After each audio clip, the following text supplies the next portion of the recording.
ভারতবর্ষের এমন একটা তীর্থস্থান যেই তীর্থস্থানকে সব তীর্থের রাজা বলা হয়। ভারতীয় সংস্কৃতি, ইতিহাস আর আধ্যাত্মিকতার নগর হলো এই প্রয়াগরাজ। হিন্দু ধর্মের কাছে এটি একটি পবিত্র তীর্থস্থল।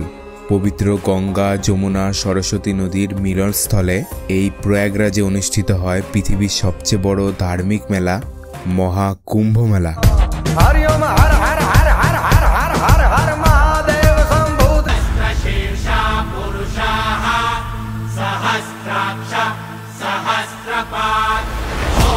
তো এই মহাকুম্ভ মেলায় সাক্ষী হতে আমিও বেরিয়ে পড়লাম। তো এখন বাজে রাত 10:58 মতো বাজে, ঠিক আছে, 10:58 মতো বাজে রাত। তো এখন আমরা বেরিয়ে পড়েছি বারাণসী থেকে, যেখানে আমাদের রুম ছিল। এখান থেকে বেরিয়ে পড়েছি হচ্ছে বাস স্ট্যান্ডের জন্য। বারাণসী বাস স্ট্যান্ডে যাবো, ওইখান থেকে বাস ধরবো। বাস ধরে যাবো হচ্ছে প্রয়াগরাজ কুম্ভ মেলাতে। মানে প্ল্যান হচ্ছে যে আচ্ছা এখানে একটা টোটো করে যাবো। কিতনা? আমরা বেনারস থেকে প্রয়াগরাজ যাওয়ার জন্য চলে আসি বারাণসী বাস স্ট্যান্ডে। ওকে, তো একটা টোটো করে আসলাম হচ্ছে বারাণসী বাস স্ট্যান্ডে। তো এই বাস, তো এই বাসটা করে যাবো হচ্ছে প্রয়াগরাজ। তো এখন মোটামুটি বাজে 11:30 মতো বাজে। তো মানে এখান থেকে অ্যাভেলেবেল আছে, ঠিক আছে, এই কুম্ভ মেলার সময় তো এখানে থেকে অ্যাভেলেবেল আছে, তো পাওয়া যাচ্ছে এটা। বাসে এবার উঠে পড়বো। এই যে বাস, সরকারি বাস যদিও এটা। যে সব লাস্টের দিকটাতেই বসেছি। এই যে সোম এখানে বসছে, ওখানে আমার যেখানে রিক বসে পড়ছে। এই বাসে করে যাবো হচ্ছে কুম্ভ মেলা। এই ঠান্ডায় বাসের জানলা খোলা যাবে না, আর রাত এখন অনেক হয়েছে, আর আমাদের অনেকটা পথ যেতে হবে। তাই চুপচাপ বাসে এসে ঘুমিয়ে পড়ি। আর যখন ঘুম ভাঙলো তখন দেখি ওকে 1 ঘন্টা বাস চলার পর মাঝ রাস্তায় দাঁড়িয়েছে। তো এখানে একটু চায় ব্রেকের জন্য এখান থেকে চা নিচ্ছি আমরা। যে বাস,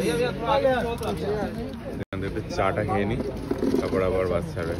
বেশ ভালো একটা ঘুম হলো, 1 ঘন্টা ধরে একটু বেশ ভালোই ঘুম দিলাম বাসের মধ্যে বসে। তো এই যে চা নিয়ে নিয়েছি, আর আমার পেছনে রয়েছে একটা টোল প্লাজা, ঠিক আছে, এই যে লালানগরের টোল প্লাজা। এটা ইউপির মধ্যে লালানগর টোল প্লাজা। এই যে হাইওয়ে, গাড়ি ঘোড়া সব যাচ্ছে। কেমন চা? কেমন? হ্যালো, চাটা বেশ ভালো, আদা আদা বেশ দিয়েছে, ভালো লাগছে। দেখি বাস ছাড়বে, তারা দিচ্ছে, বাসে উঠবে এবার। তারপর আবার বাসে উঠে ঘুমিয়ে পড়ি। কিন্তু এবার যখন ঘুম ভাঙলো তখন দেখি বাইরের দৃশ্যটা কিছুটা এরকম।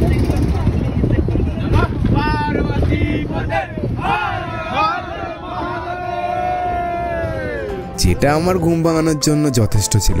ওকে, তো বাসে করে চলে এসেছি হচ্ছে আমরা সেই প্রয়াগরাজের যাওয়ার ওই রাস্তার রোড সাইডের কাছে নামিয়ে দিয়েছে। আর এখানে একটা বড় করে ব্যানার দেওয়া, এই যে সঙ্গম এখান থেকে 2.5 কিলোমিটার, বড়ে হনুমান মন্দির 200 মিটার, আর ওখান থেকে হচ্ছে 108 মন্দির আছে, আর ওখানে কি আছে ওটা এলাহাবাদ ফোর্ট।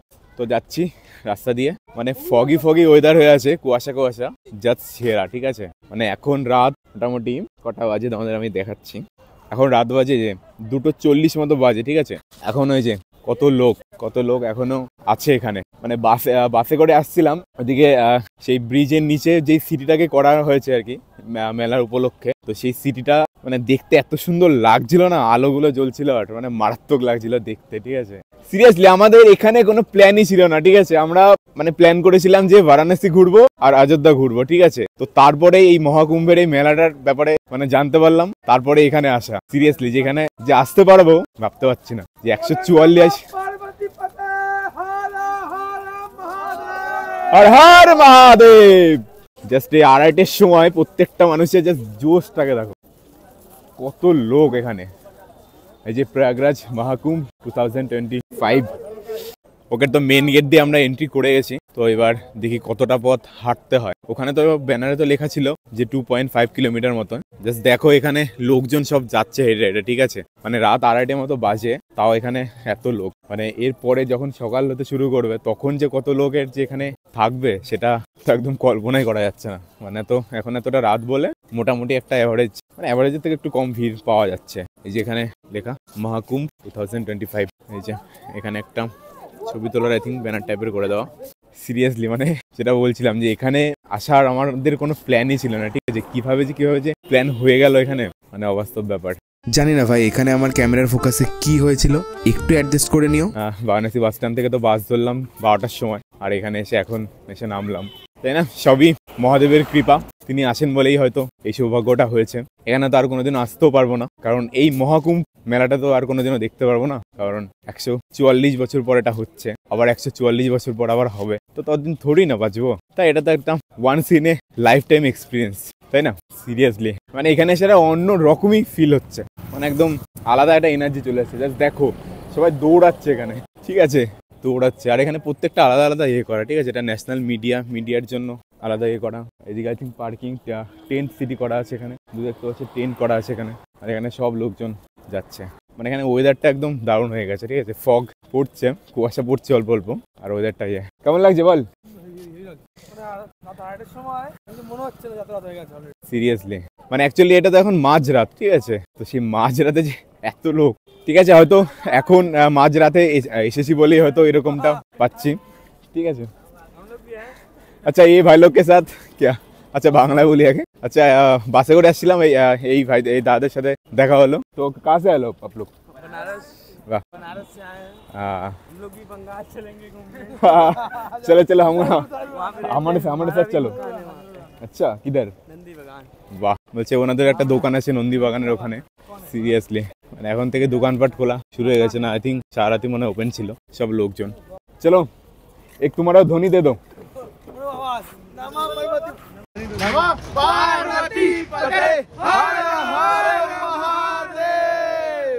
সিরিয়াসলি আলাদা এনার্জি এখানকার লোকেদের, মানে এই রাত 2:30-এর সময় আলাদা এনার্জি।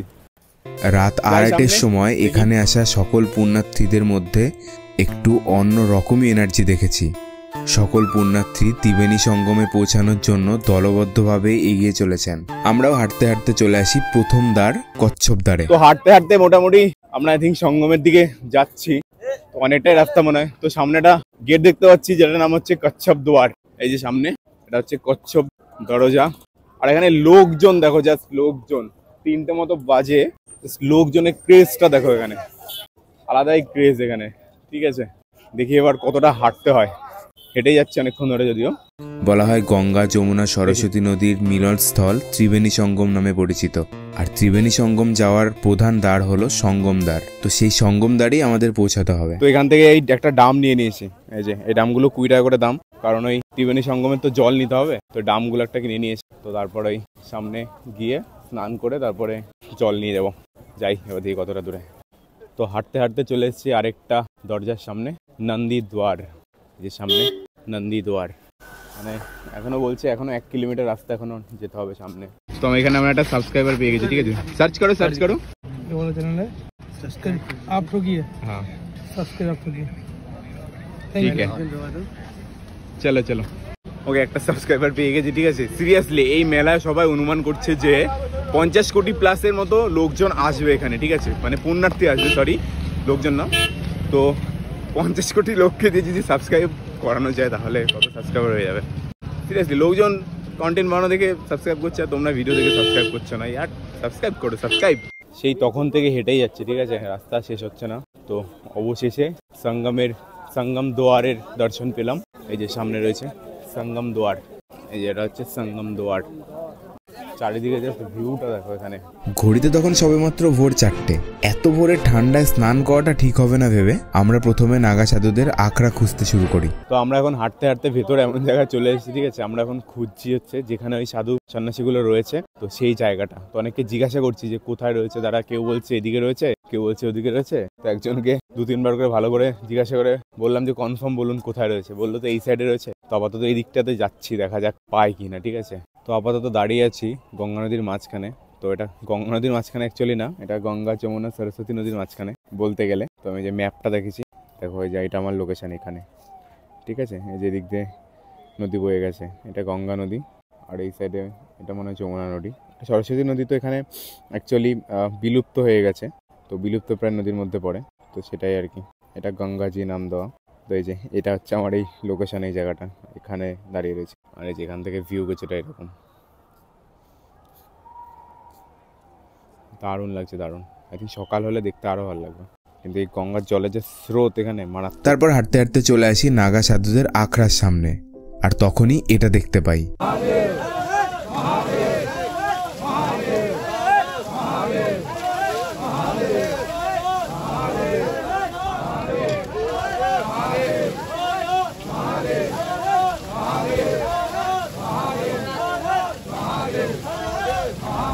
এখানে আস্তে আস্তে দেখে ফেললাম বাবা শ্রী প্রমোদজি মহারাজেরকে স্নান করানো হলো। এই যে এই মহারাজজিকে স্নান করানো হলো এখানে আস্তে আস্তে, এটাই ফার্স্ট দেখতে পেলাম। এই যে এখানে একটা আখড়া, তো এই আখড়ার ভিতরে যাবো। আই থিঙ্ক এন্ট্রি আছে কিনা এখন বলতে পারছি না, তো যদি এন্ট্রি থাকে তাহলে যাবো। কারণ সামনে যত লোকজন আছে, লোকজন আগে সরুক তারপর দিকে যাবো। তাহলে একজনকে দেখা পেলাম, একজনের স্নান করানো হলো, তখন দেখা যাক আর দেখতে পাই কিনা।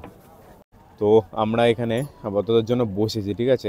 এই একটা কাগজ কিনেছি এখানে, কিনে সব বসে টসে রয়েছে এখানে। মানে মারাত্মক পরিমাণে ঠান্ডা লাগছে এখানে। ওয়েদার তো দেখাচ্ছে 10 ডিগ্রি, এই যে এখানে ওয়েদার দেখাচ্ছে 10 ডিগ্রি, ঠিক আছে। মানে এখনো কুয়াশা কমেনি। আমরা একটু সকালের জন্য ওয়েট করছি, একটু হালকা একটু মানে দিনের আলোটা বেরোলে তারপরে স্নানটা করবে বলে। আর এইখানে যত আখড়া আছে, যত সাধু সন্ন্যাসীরা আছে, তারা সবাই ঘুমোচ্ছে। তারা এখনো রেডি হয়নি, তাদের রেডি হতে হতে মোটামুটি 8টা-9টা মতো বেজে যাবে। কিন্তু আমাদের অতক্ষণ ওয়েট করা যাবে না, কারণ আমরা এখান থেকে আবার বারাণসী যেতে হবে। ওখান থেকে লাগেজপত্র নিয়ে 12টার মধ্যে রুম ছেড়ে আবার ওখান থেকে বেরিয়ে যাবো হচ্ছে অযোধ্যা, ওখানে অযোধ্যা চলে যাবো। তো ওই জন্য আমাদেরকে একটু পরেই স্নান টান করে এখানে কয়েকটা মন্দির টন্দির আছে, সেগুলো ঘুরে বেরিয়ে যেতে হবে। কিন্তু কথা হচ্ছে যে এখন ওয়েদার 10 ডিগ্রি দেখাচ্ছে, এর মধ্যে যে স্নান করাটা যে কি করে পসিবল হবে, এটাই হচ্ছে সবচেয়ে বড় প্রশ্ন, ঠিক আছে। কি বল, স্নান করবি তো? ভাই বিভৎস ঠান্ডা, স্নান তো করতে হবে, একদম স্নান করতেই হবে। 144 বছর পরের যে আশা, যেই জন্য আশা, যেই পুণ্য স্নানে করার জন্য করতেই হবে, ঠাকুরের নাম নিয়ে। যা হবে দেখা যাবে। তবে তো একটু দিনের আলোর জন্য ওয়েট করছি, দেখা যাক কখন দিনের আলো ওঠে। এখন বাজে হচ্ছে 5:25 মতো বাজে, দেখা যাক। ঘড়িতে তখন 5:30 মতো বাজে। আমাদের হাতে সময় যেহেতু কম, তাই আর দেরি না করে চলে আসি স্নান করতে। তো এখন চলে এসছে সেই সময়, ঠিক আছে, সেই স্নান করার সময়। এখন স্নান করতে যেতে হবে। ঘাটে ভিড়টা দেখো, এখন মাত্র 5:30 মতো বাজে সকাল, তাও এখন ঘাটে কতটা ভিড় স্নান করার জন্য। মানে বয়স্ক লোক থেকে শুরু করে সবাই স্নান করছে। মানে এখানে ঠান্ডা বলে কিচ্ছু লাগছে না, ঠিক আছে। তো আমি ক্যামেরাটা আমি অফ করে দেবো, কারণ স্নান টান করছে, কে কীরকম পজিশনে রয়েছে না বা রয়েছে। ওকে তো স্নান করার জন্য এখানে প্রস্তুতি চলছে মোটামুটি। এই যে সব একদম কমপ্লিট। তো গেঞ্জিটা খুলে ডুব দিতে হবে। তো সবাই এখন রেডি ফেডি চলছে, চেঞ্জ করছে, স্নান টান করছে। এই যে জল, ভাই পানি ठंडा है? कितना ठंडा है? ज़्यादा नहीं है। ভাই বলছে যে বেশি ঠান্ডা না জল, তো ডুব দেওয়া যাবে। ডুব দিয়ে উঠে পড়তে হবে, ঠিক আছে। ও হর হর মহাদেব, बम बम बोले। পারবো। পৌরাণিক শাস্ত্র অনুসারে কুম্ভের আয়োজন সমুদ্র মন্থনের সময় করা হয়েছিল। আর সমুদ্র মন্থনের পর যখন অমৃত বেরিয়েছিল, সেই অমৃত নিয়ে দেবতা আর অসুরদের মধ্যে যুদ্ধ শুরু হয়ে যায়। যুদ্ধ চলাকালীন অমৃতের কিছু ফোঁটা পৃথিবীতে পড়েছিল। বলা হয় যেখানে যেখানে অমৃত পড়েছিল সেখানে সেখানে কুম্ভ মেলা হয়। আর অমৃত হরিদ্বার, প্রয়াগরাজ, নাসিক, উজ্জয়িনীতে পড়েছিল। আর তখন থেকে এইসব জায়গাগুলোতে কুম্ভ মেলার আয়োজন করা হয়। বলা হয় অসুর আর দেবতাদের মধ্যে 12 বছর ধরে এই যুদ্ধ চলেছিল, তাই প্রতি 12 বছর পর পর কুম্ভ মেলা হয়। মানা হয় কুম্ভ মেলার সময় এইসব স্থানগুলোর নদীর জল অমৃত আকার ধারণ করে। তাই তো সকল পুণ্যার্থী পুণ্য লাভের আশায় দূর দূরান্ত থেকে এই অমৃতের জলে পুণ্য স্নানের জন্য আসেন।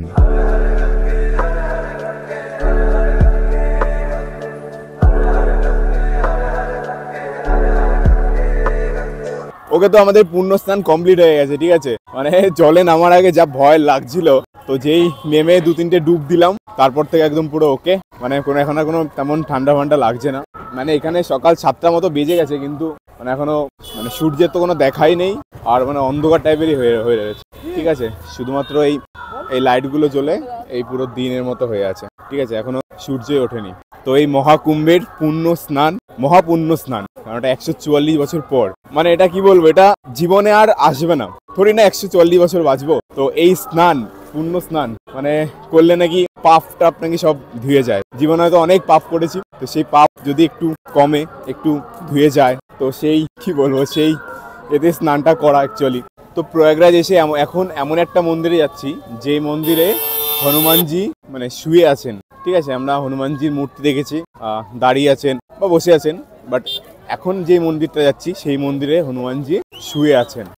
এই মন্দিরটার নাম হচ্ছে লেটে হুয়ে হনুমানজি মন্দির। তো হাঁটছি অনেকক্ষণ ধরেই, আই থিঙ্ক সামনেই চলে এসেছি প্রায়। অনেকটাই ভিড় আছে এখানে, প্রচুর লোক, প্রচুর, রাস্তায় শেষ হচ্ছে না।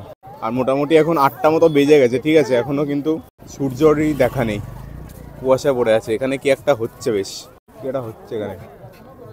আচ্ছা, এখানে এক সাধু ঝাড়ফুঁক চলছে, এটা দেখে লাভ নেই। আমরা এখন যাব হনুমানজিকে দেখতে। তো এখন দর্শন করব লেটে হুয়ে হনুমানজির মন্দিরে, ঠিক আছে। তো এখানে লাইনে দাঁড়িয়েছি, মানে লাইন এইটুকু জায়গার মধ্যে, দেখো ছোট্ট একটা জায়গার মধ্যে মানে কতবার করে যে ঘোরাচ্ছে, 3-4 বার করে, মানে এরকম 1 2 3 4 করে পরপর লাইন, মানে একবার এদিক থেকে একবার এদিক, আবার এদিক থেকে একবার এদিক, এরকম করতে হচ্ছে। দিয়ে মন্দিরের গেট হচ্ছে ওইখানে হচ্ছে মন্দিরের গেট। তো এখন দেখি কতক্ষণ লাগে, মোটামুটি তো ভিড় আছে ভালোই, কতক্ষণ লাগে দেখার সেটাই। কিন্তু একটা মন্দির দর্শন করতে আমাদের অনেকটা সময় লেগে যায়। জয় শ্রীরাম, জয় শ্রীরাম, জয় শ্রীরাম, জয় শ্রীরাম, বলো বলো জয় শ্রীরাম। তাই আমরা এই একটা মন্দির দর্শন করে আবার বাস ধরে বারাণসী চলে আসি। তারপর আমরা বারাণসী ঘুরে অযোধ্যা যাই। তো সেই ভিডিওগুলো আসছে খুব তাড়াতাড়ি, তার জন্য চ্যানেলকে সাবস্ক্রাইব করে নিও, তাহলে ভিডিওগুলো নোটিফিকেশন পেয়ে যাবে। আর হ্যাঁ, আরেকটা কথা কি, আমি এই চ্যানেলটা আমি নতুন খুলেছি, ঠিক আছে। তো এই চ্যানেলে আমি আনফিল্টার্ড কিছু ভিডিও আর যেই জায়গাগুলোতে যাব সেসব জায়গাগুলোর ট্যুর গাইড সম্পর্কে ভিডিওগুলো আমি এই চ্যানেলটাতে দেবো। আর ফিউচারে এই চ্যানেলে নতুন ধরনের কিছু কন্টেন্ট পোস্ট করার প্ল্যানে আছি, তার জন্য এই চ্যানেলটাকে তোমরা সাবস্ক্রাইব করতে পারো। দেখা হচ্ছে নেক্সট ভিডিওতে, বাই।